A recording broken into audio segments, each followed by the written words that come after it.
పాల్గొన్న మాసం చంద్రగ్రహణం అయిన తర్వాత ఈ రోజు స్వామికి చివరి సంకటహర చతుర్థి సందర్భంగా పంచారామాల్లో ఒకటైన అన్నపూర్ణ పార్వతి సమేత సోమేశ్వర స్వామి దేవాలయానికి రావటం చాలా సంతోషంగా ఉంది.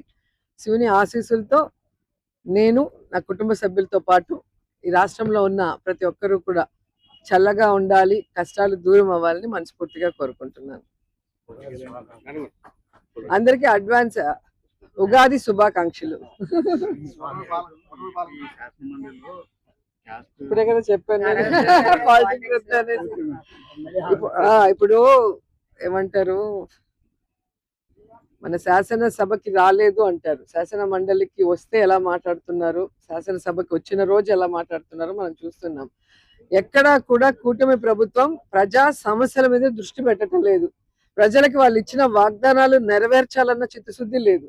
ప్లస్ ప్రజలకి వాళ్ళు ఈరోజు ఏమి చేయకపోగా, రాష్ట్రానికి అభివృద్ధి చేయకపోగా, ఇంకా రాష్ట్రంలో ఉన్న దేవాలయాల్ని ఏ విధంగా దిగజార్చే విధంగా వీళ్ళ పొలిటికల్ లాభం కోసం లడ్డు మీద కానీ లేదా టెంపుల్స్ లో ఉండే ప్రసాదాల మీద కానీ గుళ్ళో కానీ ఏ విధంగా చేస్తున్నారో మనం చూస్తున్నాం. తిరుమల కానీ సింహాచలం కానీ శ్రీశైలం కానీ అన్నిటినీ కూడా, అంటే వీళ్ళు హిందువుల అనే అనుమానం ఈరోజు చంద్రబాబు నాయుడు మీద, పవన్ కళ్యాణ్ మీద ఈ రాష్ట్ర ప్రజలందరికీ కూడా వస్తుంది.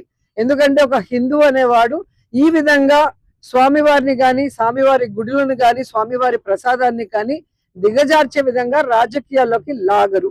లేని వాటిని ఉన్నట్టుగా ఏ విధంగా లడ్డూలు అది కలిసింది ఇది కలిసింది అని చెప్పి ప్రజల్ని ఈరోజు భయభ్రాంతులు చేయటమే కాకుండా భక్తుల మనోభావాలను దెబ్బతీశారు. ఆఖరికి సుప్రీంకోర్టు సిట్ ద్వారా, సిబిఐ ఇచ్చిన రిపోర్ట్ ద్వారా దీంట్లో జంతు కొవ్వు కలవలేదు, ఇదంతా కూడా ఫేక్, దేవుణ్ణి రాజకీయాల్లోకి రాగద్దని చెప్పిన తర్వాత కూడా ఇంకా ఈరోజు సీఎం గాని, డిప్యూటీ సీఎం గాని, ఆఖరికి హోమ్ మినిస్టర్ కూడా ఎలా దిగజారిపోయి మాట్లాడుతున్నారో రోజు రోజుకి మీరు గమనిస్తున్నారు.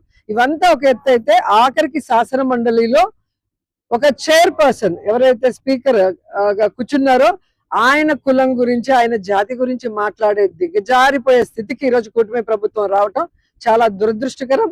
దీంట్లో మోషన్ రాజు గారు పెద్ద మనసులో క్షమించారేమో గాని ఈ రాష్ట్రంలో ఉన్న దళితులు గాని, క్రిస్టియన్స్ గాని, ముఖ్యంగా పేదవాళ్ళు ఎవ్వరు కూడా దీన్ని క్షమించరు. ఎందుకంటే ఒక ఉన్నతమైన స్థానంలో కూర్చున్న వాళ్ళకి ఎప్పుడు కూడా కులం గాని, మతం గాని చూడకూడదు.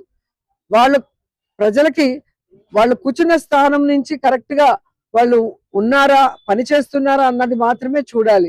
కానీ లేనిపోని వాటిని తీసుకొచ్చి డైవర్షన్ పాలిటిక్స్ చేస్తూ ఈరోజు ఒక గౌరవమైన స్థాయిలో ఉన్న మంత్రి స్థానంలో ఉన్న అచ్చెన్నాయుడు గారు గాడిదలాగా అడ్డంగా పెరిగాడు, కానీ ఏ రోజైనా సక్రమంగా మాట్లాడాడని అడుగుతున్నా. ఈరోజు తెలుగుదేశం పార్టీ వాళ్ళు పరిస్థితి, చంద్రబాబు నాయుడు డిప్యూటీ సీఎం ఇలా ఉంటే ఇంక మంత్రులు ఏం కంట్రోల్ చేస్తారో ఒకసారి మీరు ఆలోచించండి. ఈరోజు మీరు తప్పు చేయలేదు, మేము తప్పు చేశామనుకున్నప్పుడు మీరు ఆ ఇష్యూ మీద చర్చకు రావచ్చు కదా, లడ్డు ఇష్యూ మీద.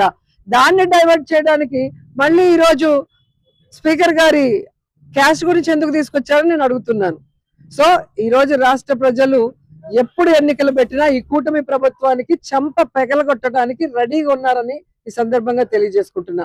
ఇంకనైనా ఈ కులాలు కుంపట్లు పెట్టి ప్రజల్ని విడదీయకండి. అలాగే దేవుళ్ళ ప్రసాదాల మీద విషం చిమ్మి భక్తుల మనోభావాలు దెబ్బతీయకండి. మీరు రాజకీయాల్లో ఉన్నారు, ప్రజలకి చేయగలిగితే మంచి చేయండి, లేదా రాజీనామా చేసి ఇంట్లో కూర్చోండి.